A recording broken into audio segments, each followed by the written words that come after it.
नमस्कार दोस्तों, आज की इस वीडियो में हम लोग बात करेंगे रविवार व्रत कथा की। रविवार की व्रत कथा का आरंभ करते हैं। एक बूढ़ी औरत थी, उसका नियम था कि वह प्रत्येक रविवार की सुबह स्नान आदि करके घर को गाय के गोबर से लीपती, फिर भोजन बनाकर भगवान को भोग लगाकर स्वयं भोजन करती थी। ऐसा करने से उसका घर नाना प्रकार के धन धान्य से भर जाता था। श्रीहरि की कृपा से घर में किसी प्रकार का क्लेश या कमी नहीं होता था। घर में हर तरह से आनंद छा गया। इस तरह कुछ दिन बीतने के बाद उसकी एक पड़ोसन जिसका गाय का गोबर लाती थी, वो सोचने लगी कि बुढ़िया हमेशा मेरी गाय का गोबर लेती है। बुढ़िया की वजह से वह अपनी गाय को घर के अंदर बांधने लगी और उस बुढ़िया को गोबर नहीं मिला, इसलिए वह रविवार के दिन अपने घर की सफाई नहीं कर पाई और इस वजह से उसने भोजन नहीं बनाया और न ही भगवान को भोग लगाया और स्वयं भी भोजन नहीं किया। इस प्रकार उन्होंने बिना भोजन के उपवास किया। रात हो गई थी, इस वजह से वह भूखी सोई थी। रात को भगवान उसके सपने में आया और उससे पूछा कि तूने भोजन क्यों नहीं बनाया और मुझे भोग क्यों नहीं लगाई। बुढ़िया ने भगवान को बताते हुए कहा कि मुझे गाय का गोबर नहीं मिला। तो भगवान ने कहा कि माता, हम आपको ऐसी गाय देते हैं जो आपकी सभी मनोकामनाओं को पूर्ण करते हैं, क्योंकि तुम हमेशा रविवार को गाय के गोबर से लीप कर मुझे अर्पण करके स्वयं भोजन करते हो। मैं इससे प्रसन्न होकर तुम्हें वरदान देता हूँ। मैं दरिद्रों को धन और बाँझ को पुत्र देकर दुखों को दूर करके अंत में मोक्ष देता हूँ। स्वप्न में ऐसा वरदान देकर भगवान अंतर्ध्यान हो गए और जब बुढ़िया ने आंखें खोली तो देखा कि आंगन में एक अत्यंत सुंदर गाय और बछड़ा बंधा हुआ है। गाय और बछड़े को देखकर वो बहुत खुश हुई और उन्हें घर के बाहर बांध दिया और वहाँ चारा डाल दिया।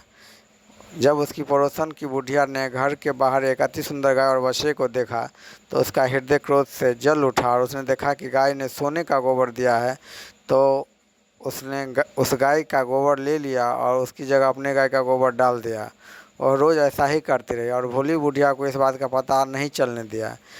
तब सर्वव्यापी भगवान ने सोचा कि बुढ़िया चतुर पड़ोसी के काम से ठगी जा रही है, इसीलिए भगवान ने अपनी माया से शाम को बड़ी ताकत का तूफान खड़ा कर दिया। बुढ़िया ने आंधी के डर से अपनी गाय को अंदर बांध लिया। प्रातः काल जब वृद्धा ने देखा कि गाय ने सोने का गोबर दिया है तो उसे क्या आश्चर्य की सीमा न रही और वह प्रतिदिन गाय को घर के भीतर बांधने लगी। इधर पड़ोसन ने देखा कि बुढ़िया गाय को घर के अंदर बांधने लगी है और वह गाय का गोबर नहीं उठा पा रही थी, तो उसे जलन होने लगी और कोई उपाय न देखकर पड़ोसन राजा की सभा में गई। उस देश की ओर कहा, महाराज, मेरी पड़ोस की एक बुढ़िया के पास ऐसी गाय है जो आप जैसे राजाओं की योग्य है।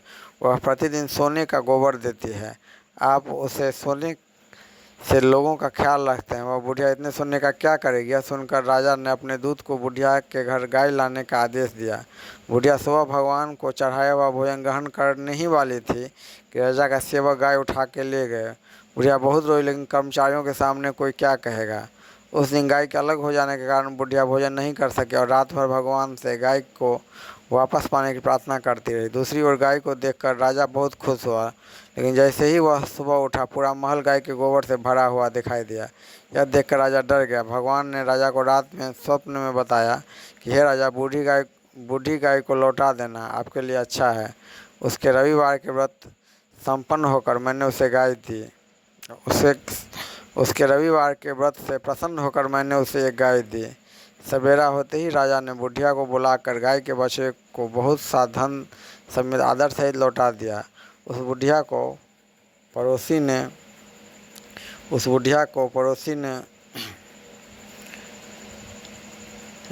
बुलाया और उचित दंड दिया। जो वो उसकी पड़ोसी बुढ़िया थी, उसको राजा ने बुलाया, उसके पड़ोसी को उचित दंड दिया। ऐसा करने के बाद राजा के महल से गंदगी हटा दी गई। उस दिन से राजा ने नगरवासियों को राज्य के लिए उन सभी मनोकामनाओं की पूर्ति के लिए रविवार का व्रत रखने का आदेश दिया। व्रत करने से नगर के लोग सुखी जीवन व्यतीत करने लगे।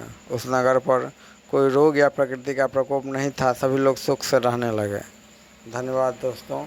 इस तरह हम लोग पाते हैं यह वीडियो रविवार के व्रत कथा सुनने के लिए बहुत ही महत्वपूर्ण है। धन्यवाद। अब हम कुछ समय का, कुछ सेकंड का मौन व्रत रख लेते हैं। जय हो।